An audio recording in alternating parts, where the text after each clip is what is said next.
17 желтоқсан күні Жезқазған түсті өндірістік бірлестігіне қарасты оңтүстік Жезқазған кенішінің және Жыланды кенішінің қызметкерлері наразылыққа шықты. Үшінші ауысым жұмысшылары жер астына түсуден бас тартты және жалақыны көтеру мен еңбек жағдайларын жақсартуды талап етті. Сондай-ақ мыс қорыту зауытының қызметкерлері де ереуілге шығып талаптарын қойды және де оларға қысым жасамауды талап етті.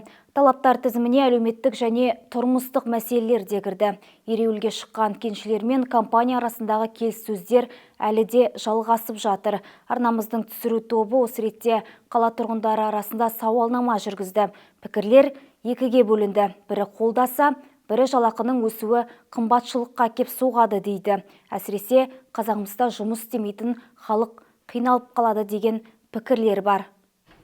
Может быть, им и нужно добавить все-таки такая... Мүмкін оларға жалақыны көтеру керек шығар, өйткені олардың жұмысы қауіпті, еңбектері ауыр. Бірақ шахтерлерден басқа бізде бюджет саласында жұмыс істейтіндер де бар. Мысалы, менің жалақым 85 мың теңге. Оларға әлі көтерген жоқ, ал дүкендерде баға қазірдің өзінде өсіп жатыр.